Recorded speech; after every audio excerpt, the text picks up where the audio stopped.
Hello दोस्तों, मेरा नाम है डॉक्टर आरिफ नजर शेख और आज के इस वीडियो में हम बात करने वाले हैं ट्यूबरकुलोसिस के बारे में। अगर आपको 3 महीने से खांसी या बुखार है और अच्छे से अच्छे इलाज से भी बुखार और खांसी कम नहीं हो रही है और साथ में वजन भी कम हो रहा है तो ये ट्यूबरकुलोसिस यानी टीबी के लक्षण हो सकते हैं। तो आज के इस वीडियो में हम ट्यूबरकुलोसिस यानी क्षय रोग के कारण, इसके लक्षण, इसके होम्योपैथिक इलाज और टीबी के मरीज ने खाने में किन चीज़ों को लेना चाहिए उसके बारे में बात करेंगे। तो चलिए शुरू करते हैं।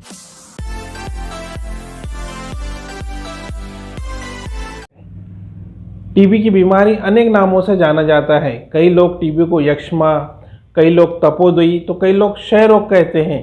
ये एक जानलेवा बीमारी है। आंकड़े बताते हैं कि हर साल भारत में करीब 2 लाख बच्चे टीबी के शिकार होते हैं। हर साल टीबी के रोग के कारण अनेक लोगों की मृत्यु तक हो जाती है। अक्सर देखा जाता है कि जैसे ही मरीज़ को ये पता चलता है कि उसे टीबी हो गई है तो वो बहुत घबराने लगता है, जबकि ऐसा नहीं है। आपको शांत होकर टीबी का सफल इलाज कर सकते हैं। सबसे पहले समझते हैं कि टीबी क्या है। टीबी का पूरा नाम ट्यूबरकुलोसिस है। कई लक्षणों से युक्त एक गंभीर संक्रामक बीमारी है।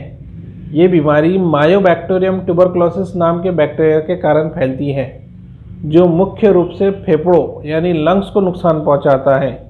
ये एक धीमी गति से बढ़ने वाला बैक्टीरिया है। ये बैक्टीरिया शरीर के उन भागों में बढ़ता है जिनमें खून और ऑक्सीजन होता है, इसलिए टीबी ज़्यादातर फेफड़ों में देखी जाती है।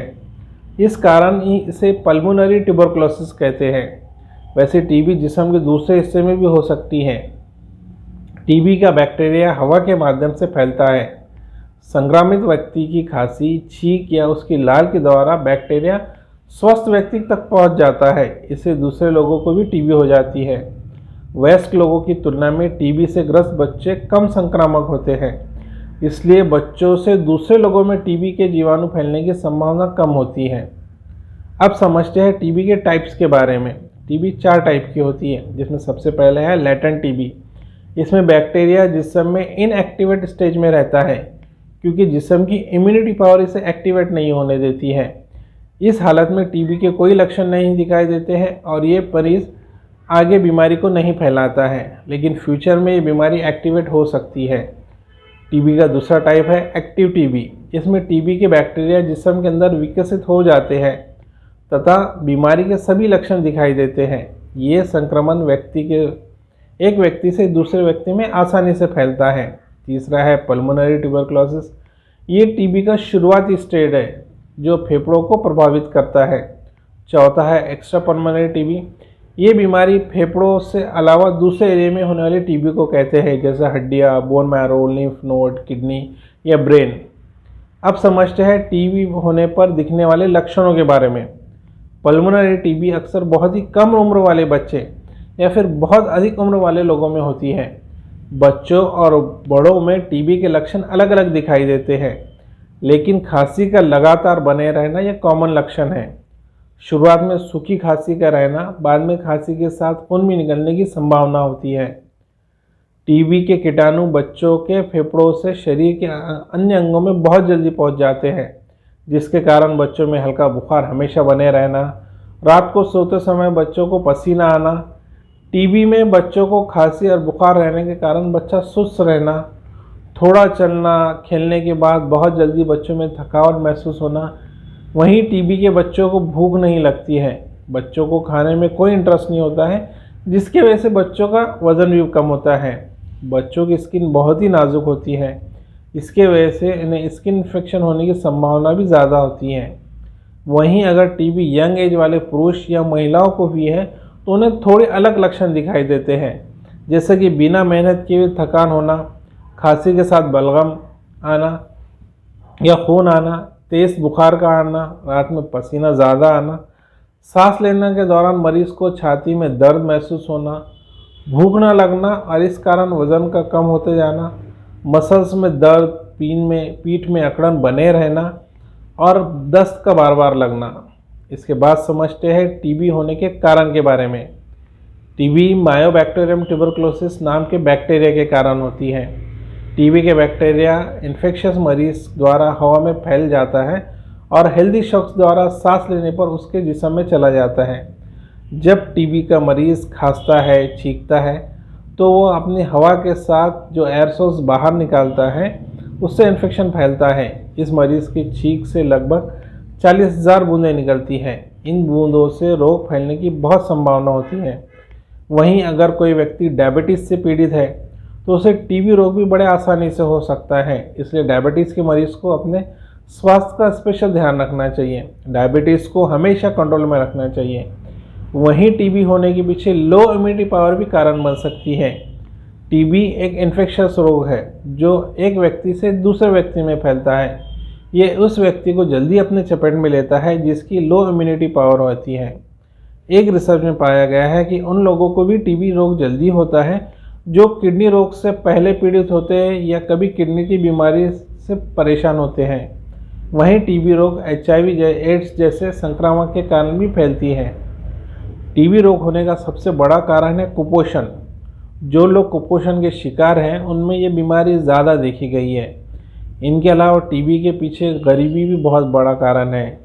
कम खाना, कम न्यूट्रिशनल खाना, कम जगहों में बहुत से लोगों का रहना, साफ सफाई की कमी, गाय का कच्चा दूध पीने से भी टीबी हो सकती है। जिस व्यक्ति को टीबी है उनके संपर्क में रहना, उनकी वस्तुओं को यूज़ करने से भी टीबी हो सकती है। वहीं स्लेट फैक्ट्री में काम करने वाले मजदूरों को भी टीबी होने का खतरा रहता है। अब समझते हैं टीबी के कारण होने वाली दूसरी बीमारियों के बारे में।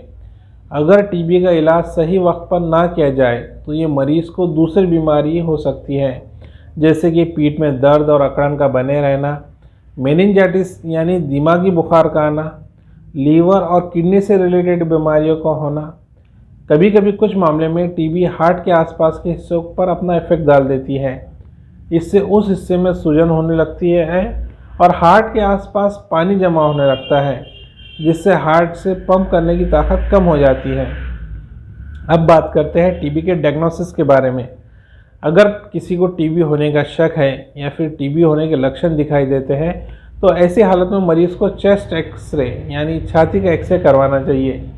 चेस्ट एक्सरे में टीबी के पैच आसानी से दिख जाते हैं, लेकिन इसके कंफर्मेशन के लिए 3 दिन लगातार मरीज़ को सुबह सुबह निकलने वाले बलगम की जांच ज़रूरी होती है। इसे स्पुटम फॉर AFB टेस्ट कहते हैं।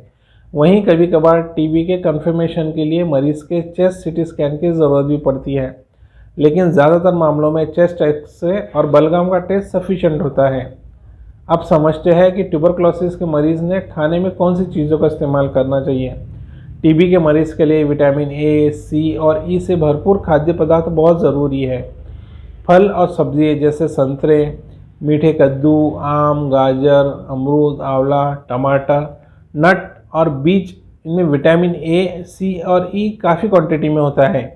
ये टीबी के मरीज़ के लिए प्रोटीन रिच फीड भी बहुत ज़रूरी है। टीबी के मरीज़ को भूख कम लगती है, इसलिए उनके लिए अंडे, पनीर और सोया जैसे खाद्य पदार्थों का सेवन कराना भी बहुत ज़रूरी है, क्योंकि वे प्रोटीन के भरपूर होते हैं। ये खाद्य पदार्थ शरीर द्वारा आसानी से एब्जॉर्ब किए जा सकते हैं और आपको ज़रूरी एनर्जी देते हैं। इनके साथ साथ टीबी के मरीज़ को B कॉम्प्लेक्स वाली विटामिन वाली चीज़ें भी बहुत ज़रूरी है, जैसे साबित अनाज, नट्स, बीज, मछली, चिकन।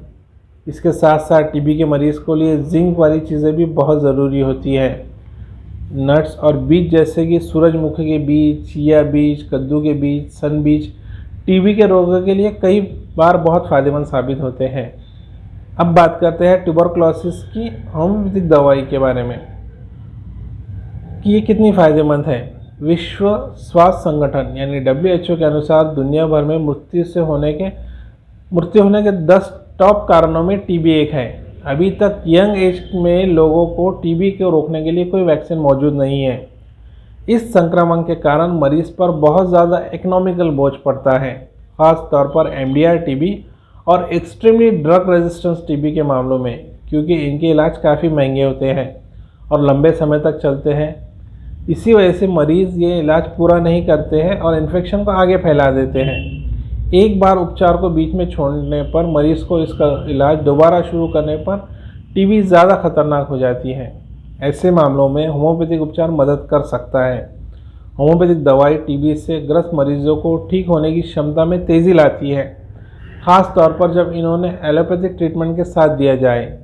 इससे मरीज़ को भूख लगती है, उसके वज़न और ब्लड काउंट जैसे हीमोग्लोबिन और ESR यानी एरिथ्रोसाइटिक सेडिमेंट में सुधार आता है। चेस्ट एक्सरसाइज के रिजल्ट भी बेहतर होते हैं और मरीज़ की संपूर्ण स्थिति में सुधार देखा जाता है। होम्योपैथिक दवा न सिर्फ बीमारी का इलाज करती है बल्कि कुछ बीमारियों से मरीज़ को बचाती भी है। अब बात करते हैं होम्योपैथी की कुछ दवाइयों के बारे में जो टीबी के इलाज के लिए बहुत फ़ायदेमंद है। लेकिन मैं यहाँ जो दवाई बता रहा हूँ उसे आप खुद इस्तेमाल करने की कोशिश ना करें। टीबी एक कॉम्प्लेक्स डिसीज़ है, इसके लिए इसका इलाज किसी होम्योपैथिक डॉक्टर के मशवरे से ही करें।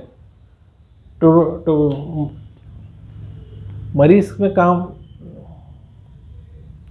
इसमें सबसे पहली मेडिसिन जो काम आती है वो ट्यूबरकुलिनम बेविनम। ये पतले, कमज़ोर, आसानी से थक जाने वाले, बीमारी से ठीक होने में ज़्यादा समय लगाने वाले और मौसम में बदलाव को प्रभावित होने वाले मरीज़ में बहुत अच्छा काम करती है। अगर मरीज़ में ये लक्षण दिखाई देते हैं तो इस दवा के इस्तेमाल की सलाह दी जाती है, जैसे कि फेफड़ों के सिरे पर ट्यूबरकुलर का पैच दिखाई देना एक्सरे में, ख़ास तौर पर बाईं तरफ, मरीज़ को सूखी खांसी के साथ साथ बहुत ज़्यादा पसीना आना, फेफड़ों के तेज़ और असामान्य आवाज़ आना, मरीज़ को बहुत ज़्यादा गाढ़ा बलगम आना और मरीज़ को सांस लेने में दिक्कत होना, रात में और नींद के दौरान खांसी का बढ़ जाना जिसकी वजह से मरीज़ को नींद खुल जाना।